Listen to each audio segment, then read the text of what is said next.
എനിക്ക് നേരെ ഒരുപാടായി. പണിക്കാർക്ക് ഇപ്പൊ വരുമല്ലോ ഈശ്വര. ആ തള്ളക്ക് അറിയാത്തത്.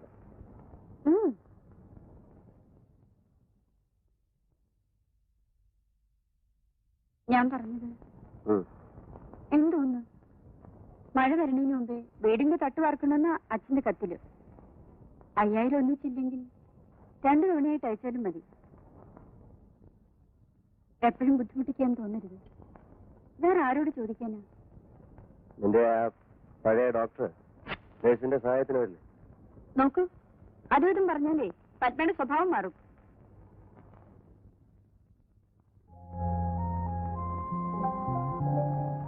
ഞാൻ പോട്ടെ, രാത്രി ലേറ്റ് ആയിട്ടേ വരും. വേണ്ട, രാത്രിയിൽ മാത്രമേ ലോഹിയുള്ളൂ, അതിന് വേണ്ട. 5000ന്റെ കാര്യത്തിന് പണങ്ങണ്ട, തരാം. നാളെ കൊടുത്തേച്ച വല്ല ഇറങ്ങിയില്ല. പറയാൻ തുടങ്ങിയിട്ട് കുറെ ദിവസമായി. എന്തോ എനിക്ക് കമ്പനിയിൽ നിന്ന് കുറെ പണം കിട്ടാറുണ്ട്. ഹരീഷ്, ഇന്ന് കിട്ടും. വീട് പണി കഴിയുമ്പോഴേക്ക് നീ വേറെ എന്ത് സ്കീമാണ് നീ തുടങ്ങുക എന്നാലിപ്പോ ഭയം. എന്റെ പൊന്നു, ഞാൻ വേറെ ആരോട് പറയും? വല്ല ദിക്കിലും ഇരുന്ന് കുടിച്ച് പാതിരാക്കണ്ട. പിന്നെ വന്നാൽ ഒറ്റ ഉറക്കാണ്. ഞാനിവിടെ വല്ലതും വാങ്ങിച്ചു വെക്കാം, പന്നിയിറച്ചിയും.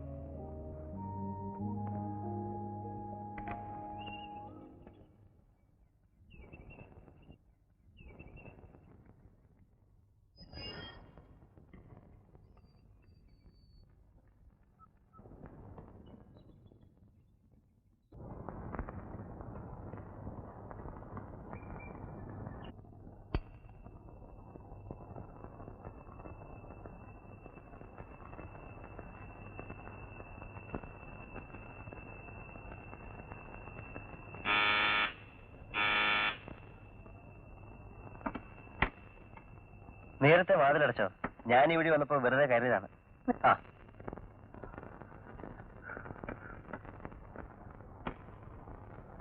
അമ്മാവും മടങ്ങി. ജോലിക്കാരുടെ മകളുടെ കുട്ടിക്ക് സുഖമില്ലെന്ന് പറഞ്ഞു സന്ധ്യക്ക് പോയി. ഒറ്റയ്ക്ക് ഇവിടെ? ഏയ്, അങ്ങനെ പേടിയൊന്നുമില്ല. തോട്ടക്കാരൻ വന്ന് കിടക്കും സർവൻസ് ക്വാർട്ടേഴ്സിൽ. ചായ? സത്യം പറഞ്ഞാൽ ഞാൻ ഒരു പക് ബ്രാൻഡി കഴിച്ചു. അതിന്റെ മീതെ ചായ വേണ്ട.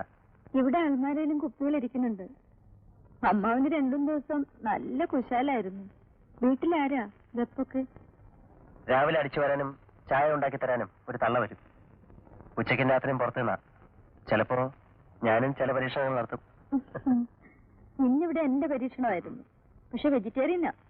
ക്ഷണിക്കട്ടെ? Oh sure, I love vegetarian food.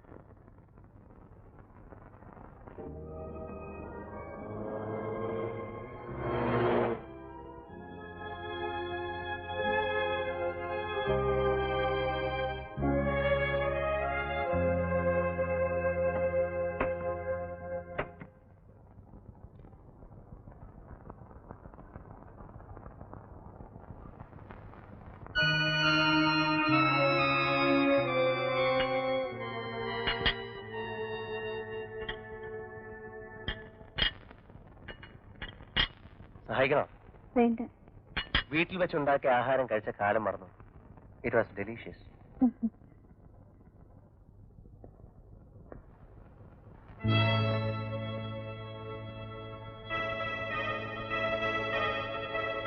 ആ മുറി പിന്നെ തുറന്നിട്ടില്ല. അമ്മാവിന് ആസ്മയേക്കാൾ പ്രശ്നം ഈ ബംഗ്ലാവിൽ കിടക്കാനുള്ള പേടിയായിരുന്നു. ദേവി വളരെ ധൈര്യമുള്ള കൂട്ടത്തിലാണല്ലോ. പുരുഷന്മാരെക്കാൾ സ്ട്രോങ് നെർവ്സ് സ്ത്രീകൾക്കാണെന്നാണ് സയന്റിസ്റ്റുകൾ പറയാറുള്ളത്. One for the road. സായിപ്പന്മാർ പറയുന്നത് അങ്ങനെയാണ്.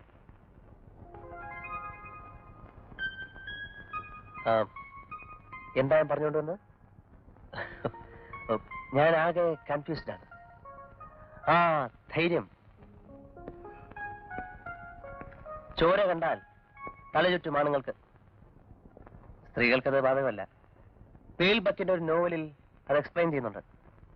പ്രസവിക്കുമ്പോൾ രക്തം കാണുന്നു, പിന്നെ മാസം തോറും. ഓർമ്മയുണ്ട്. കോമൺ ഇൻട്രസ്റ്റ് ഉള്ള എന്തെങ്കിലും സംസാരിക്കാൻ, എന്തിനെ കമ്മ്യൂണിക്കേറ്റ് ചെയ്യാൻ പറ്റിയ ഒരാൾ കിട്ടുന്നത് തന്നെ വളരെ അപൂർവ സംഭവമാണ് ഈ മലങ്കാട്ടിൽ. പേപ്പേഴ്സൊക്കെ ശരിയായാലും ഇവിടെ കുറച്ച് ദിവസം നിൽക്കാം. എന്താ കുറച്ച് കാണാൻ കുറെ സ്ഥലങ്ങളുണ്ട്. I will take you. ഞാനും ഇവിടെ തനിച്ച സംസാരിക്കാനും പറ്റിയ ഒരാളാതെ ബോറായിരിക്കായിരുന്നു. ഊഹിക്കാൻ കഴിയും. പതുക്കെ ചിരിക്കുമ്പോൾ എന്റെ ശ്രീദേവിയെ പോലെ തന്നെ.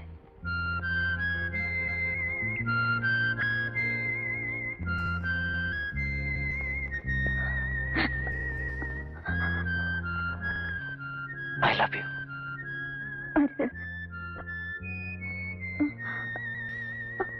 ഹരിത്. No.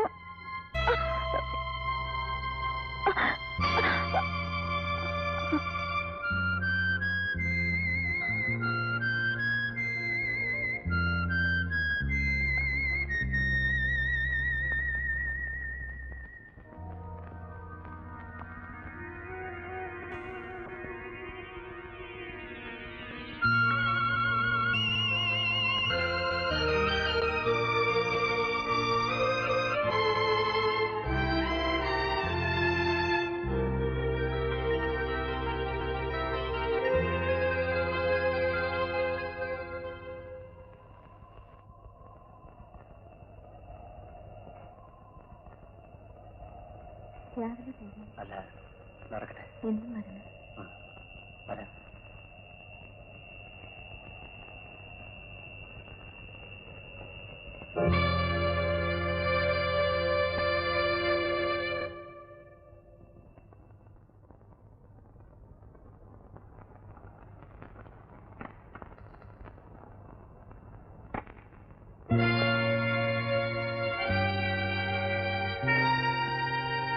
മല്ലിയേട്ടൻ ഈ നേരത്ത് അദ്ദേഹത്തിന്റെ ജ്യേഷ്ഠനാണ്. വരൂ. അവന്റെ ഭസ്മത്തിന്റെ ചൂടാറിയിട്ടില്ല. വേറെ ആളെ കിട്ടി അല്ലേടി? അനാവശ്യം പറയരുത്. ഇദ്ദേഹം കമ്പനിയിലെ ഒരു ഓഫീസറാണ്. ചില പേപ്പേഴ്സ്. വ്യാഖ്യാനം വേണ്ട. സാറ് തണുപ്പത്തിരിക്കണ്ട, അകത്ത് വരണം. അവന്റെ സമ്പാദ്യം പിടുങ്ങി നിനക്ക് പൊലയാടി നടക്കാനുള്ള സൗകര്യത്തിന് വേണ്ടി നീ വല്ലവരെയും വിട്ട് കൊല്ലിച്ചതാണോന്നാ ഇപ്പൊ എന്റെ സംശയം. മല്ലിയേട്ടാ, സാറ് തെറ്റിദ്ധരിക്കേണ്ട കാര്യമില്ല. രണ്ടാളും കൂടി പ്ലാനിട്ടതാവും. അകത്ത് വരൂ. വേണ്ടടി നിന്റെ സർക്കാർ. എനിക്ക് പറയാനുള്ള നിന്റെ തന്തയുടെ അടുത്ത് ഞാൻ പറഞ്ഞോളാം. സുപ്രീം കോടതി വരെ പോയാലും ശരി, അവന്റെ ഒരൊറ്റ പൈസ നിന്നെ കൊണ്ട് ഞാൻ ആയുസോടിരിക്കുമ്പോ തൊടിയിക്കില്ലടി. കണ്ടോ? പാവം കാരണവര്. സുപ്രീം കോടതി എന്നൊക്കെ പറഞ്ഞാൽ ആളുകൾ വിരണ്ടുപോലോ എന്ന് കരുതിയിട്ടുണ്ടാവും. എന്റെ ഈശ്വര, അച്ഛൻ അറിയുമ്പോ നാട് മുഴുവൻ അയാളിനി പറഞ്ഞു നടക്കും. Nothing, don't worry. ഞാനില്ലേ, സാരില്ലെന്നേ. അപവാദക്കാരെ ഞാൻ കൂടെ വന്ന് കണ്ടോളാം. ഞാൻ കല്യാണം കഴിക്കാൻ പോകുന്ന പെൺകുട്ടിയാണെന്ന് പറഞ്ഞാൽ പിന്നെന്താ അപവാദം? കരയരുത്. അത് മതി, അത് മതി. സത്യമല്ലേ? സത്യമല്ലേ?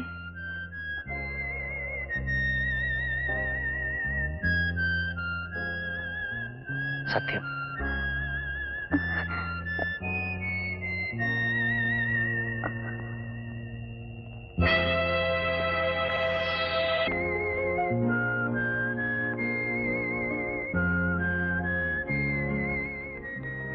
LIC പോളിസികളൊന്നും ഇല്ലെന്നുള്ളത് ഉറപ്പാണോ? ഇല്ല. അടുത്തുള്ള കാലത്ത് ഞങ്ങളുടെ ബന്ധത്തിൽപ്പെട്ട ആരോ ഒരിക്കൽ ഇൻഷുർ ചെയ്യുന്ന കാര്യം പറഞ്ഞത് എനിക്ക് ഓർമ്മയുണ്ട്. നേരത്തെ മരിക്കുന്നവർക്ക് ആ ഇടപാടുകൊണ്ട് ലാഭമുള്ളൂ എന്ന് പറഞ്ഞ് അയാളെ അകാരിച്ചു വിട്ടു. ബാങ്ക് അക്കൗണ്ടിലും ഫിക്സഡ് ഡിപ്പോസിറ്റിലുമായിട്ട് 20,000 കണ്ടാ പോരല്ലോ. പുള്ളി അനാവശ്യമായി ഒരു കാശും ചെലവാക്കുന്ന ടൈപ്പായിരുന്നില്ല. നമ്മളറിയാത്ത വല്ല അക്കൗണ്ടും എന്തോ. എനിക്ക് കാശിന്റെ കണക്കുകളൊന്നും അറിയില്ല. എന്തൊക്കെ പറഞ്ഞാ മതി. ചെക്കുകൾ വരട്ടെ. ബാങ്കിൽ ഇടുന്നതിനേക്കാൾ ഇൻട്രസ്റ്റ് കിട്ടും ചില നല്ല കമ്പനികളിലെ ഷെയറുകളിൽ. മതി കണക്കൂട്ടല്. എന്ത് വേണമെങ്കിൽ ചെയ്തോളൂ. ഞാൻ പറയുന്ന സ്ഥലത്തൊക്കെ ഒപ്പിട്ട് തരാം. പോരെ? ദേവിക്ക് മാക്സിമം ബെനിഫിറ്റ് കിട്ടുന്ന കാര്യങ്ങൾ ആലോചിക്കായിരുന്നു ഞാൻ. അപ്പോൾ കണക്ക് നോക്കേണ്ടതും എന്റെ ചുമതലയല്ലേ? അതെനിക്കറിയാലോ.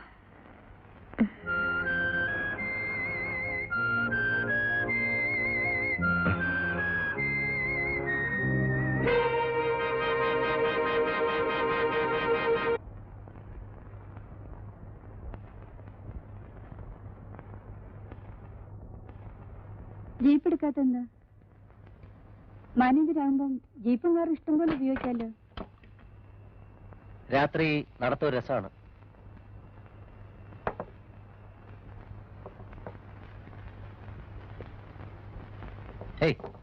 എന്തൊക്കെയാണ് നോക്കട്ടെ. എനിക്ക് തരാൻ വല്ലതും കൊണ്ടുവന്നിട്ടുണ്ടോ?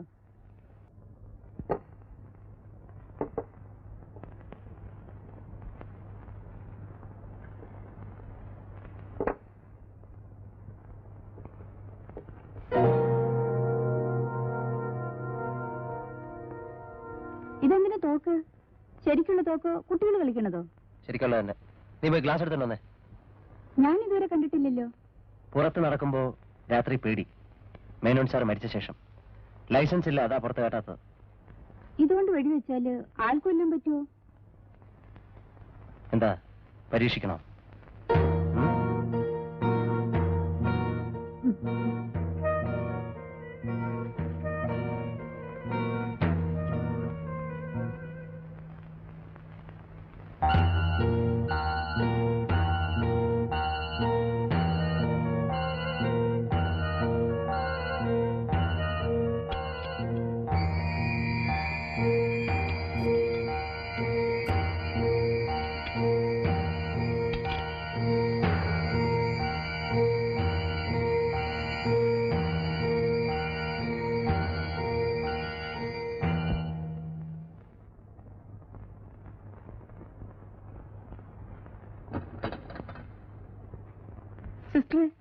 സിസ്റ്ററുടെ ആള് തഴഞ്ഞെന്ന് ആശുപത്രിയിൽ ഓരോരുത്തർ പറയാൻ തുടങ്ങിയപ്പോ എനിക്കൊരു കലി കയറി. ആ ദേഷ്യത്തിന് നേരെ അങ്ങോട്ട് വന്നു. തെറ്റാണ്. എന്ത് ശിക്ഷ വേണമെങ്കിലും ഇന്ന് തന്നു.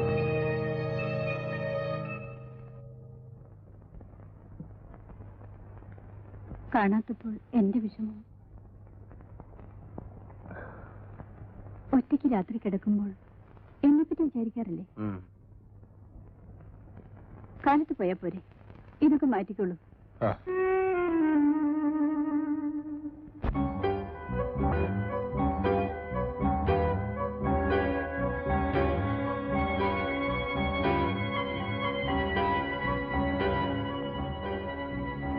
ഒക്കെ പഴയതായിരിക്കണു. എനിക്കൊരു നല്ല സാരി വാങ്ങി തന്നിട്ട് എത്ര കാലായി? ഇനി പറയൂ, എപ്പോഴാ കല്യാണം? എപ്പോഴാന്ന് പറയൂ. അധികം ആളൊന്നും വേണ്ട. എപ്പോഴാന്ന് പറയൂ. ഉടനെ. ഡോക്ടറുടെ ഫാമിലി, എന്റെ വീട്ടിൽ നിന്ന് അമ്മ, ആശുപത്രിയിലെ സ്റ്റാഫ്, എസ്റ്റേറ്റിൽ എത്ര ആളുണ്ടാവും?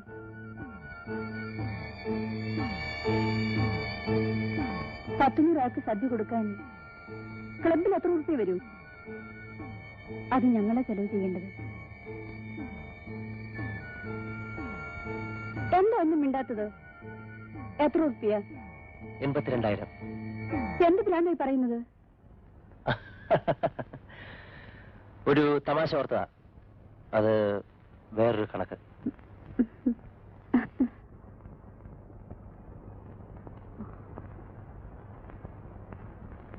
എന്റെ പൊന്നു മോളല്ലേ, സത്യം പറ, കുഴപ്പം വല്ലതും പറ്റിയോ? കല്യാണം കഴിഞ്ഞ് 6-ാം മാസത്തിൽ നീ പെറ്റാലേ നമുക്ക് രണ്ടുപേർക്ക് സ്വല്പം നാണക്കേടില്ലേ? ഒന്നുമില്ല, ഞാൻ വെറുതെ പറഞ്ഞതാ. എന്ന് വെച്ചിന് വാക്ക് മാറിയാൽ? ആ, പത്മന്റെ സ്വഭാവം ശരിക്കും കണ്ടിട്ടില്ല.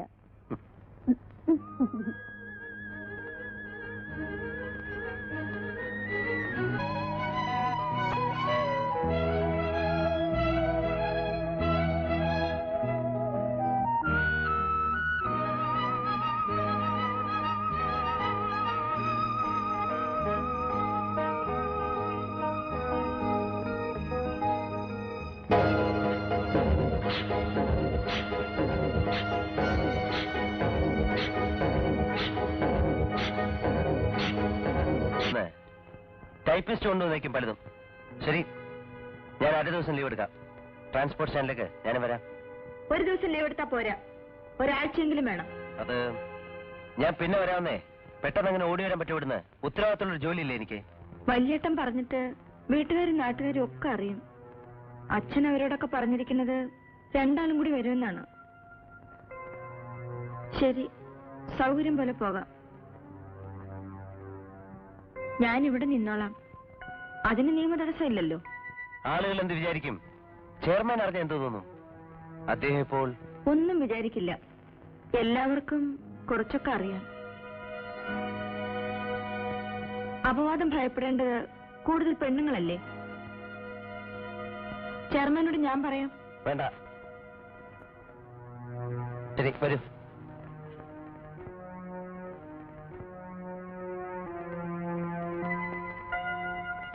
പെട്ടെന്ന് പുറപ്പെടണമെന്നൊക്കെ പറഞ്ഞപ്പോ ഞാൻ ആകെ അപ്സെറ്റ് ആയി പോയി. വരൂ, ഇരിക്കൂ. ഡോണ്ട് വറി, ഞാൻ പോയിട്ട് വരാം. ഞാൻ കഴിക്കാനുണ്ടാക്കാം. ഉച്ചയ്ക്ക് വരണം. വേണ്ട, ഞാൻ അത്യാവശ്യം ജോലി ചെയ്ത് വേഗം വരാം. നമുക്ക് ക്ലബിൽ നിന്നോ കാരമല ഗസ്റ്റ് ഹൗസിൽ നിന്നോ എവിടെന്നെങ്കിലും ഉണ്ടാം. പുതിയ ജോലിയുടെ കൂടെ വേറൊരു 100,000 ബാധ്യതകൾ തലവെച്ച് തന്നിട്ടുണ്ട്. ഒന്ന് റിലാക്സ് ചെയ്യണം. ദൈവെടുത്ത് വരണം എന്ന് വിചാരിക്കാഞ്ഞിട്ടില്ല. ഫാക്ടറിയിലെ നൈറ്റ് ഷിഫ്റ്റൂടെ ഞാൻ സൂപ്പർവൈസ് ചെയ്യണമെന്ന് പറഞ്ഞാൽ ദുരിതം. എത്ര ദിവസമായി കണ്ടിട്ട് അല്ലേ? ഞാൻ വേഗം വരാം. ഗസ്റ്റ് ഹൗസിലെ ഷാപ്പാട്ടിന് പറയാം.